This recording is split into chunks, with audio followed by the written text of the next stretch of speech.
Welcome to UVU CS3060 Lecture 6.2, where I discuss solving the critical section problem with software.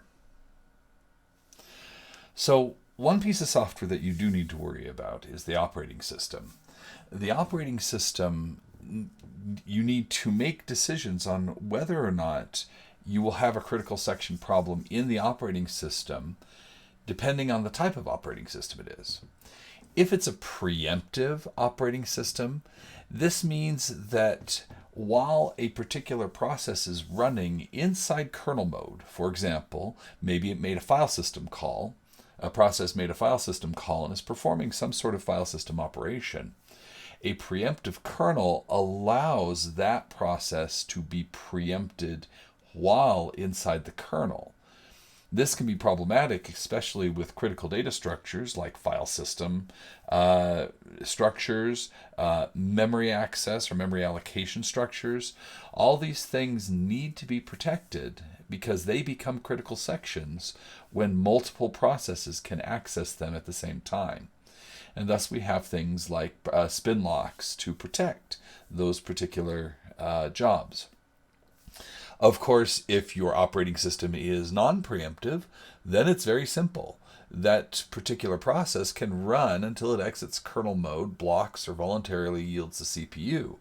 Thus, it can use a data structure without fear of having another process come along and try to access that. Essentially, a non-preemptive kernel is essentially free of race conditions.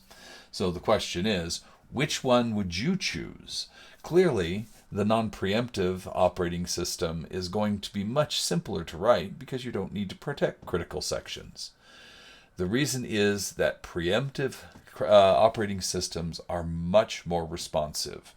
And in today's world where you have hundreds, thousands, or even tens of thousands of processes running on a system at the same time, you want to have a responsive system. And almost every operating system these days are preemptive operating systems. So, one possible way to protect a critical section is using a software solution called Peterson's solution. Now, this is a good algorithm that helps solve the problem, but it has a major limitation. It only works for two processes. This will not work for three or more processes, so Peterson's solution really isn't very useful beyond a two-process situation. And in most situations, you're running much more than two processes. One thing it also assumes is that the load and store machine language instructions are atomic, meaning that it cannot be interrupted. This is fairly important with the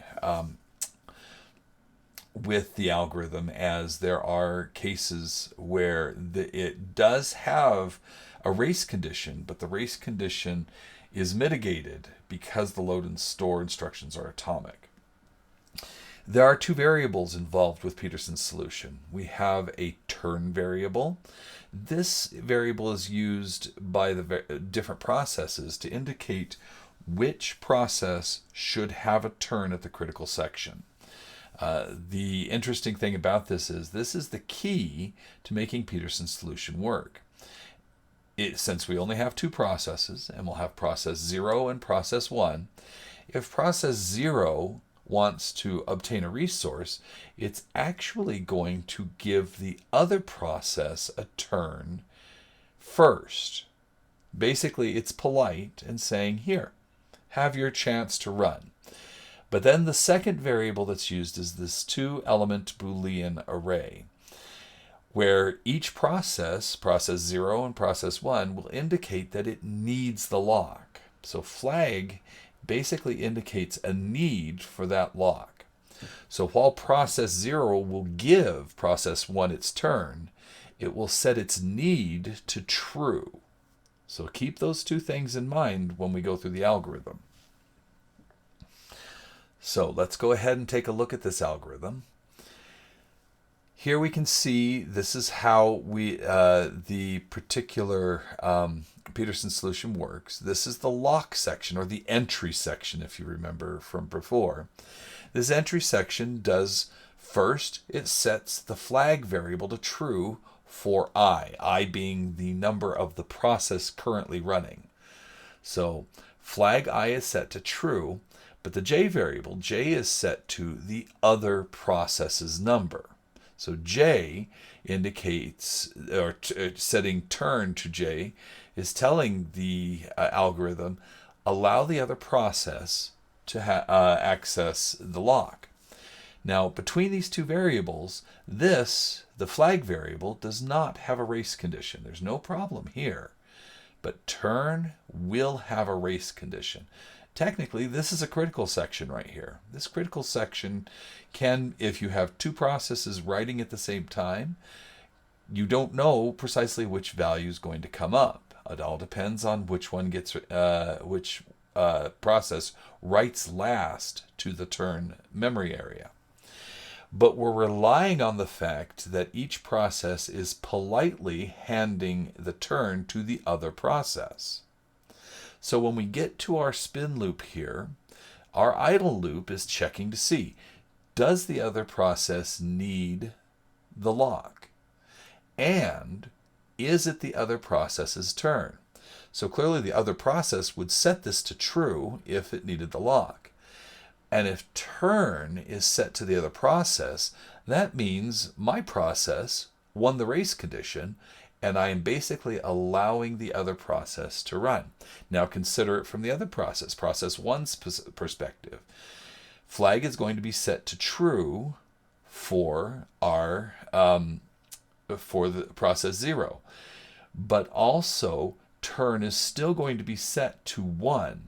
Which means turn is not equal to 0, meaning that process 1 will enter the critical section. It will break out of this loop and enter the critical section. When process 1 finishes its critical section, it sets its own flag, meaning that it does not need the lock anymore. It sets it to false.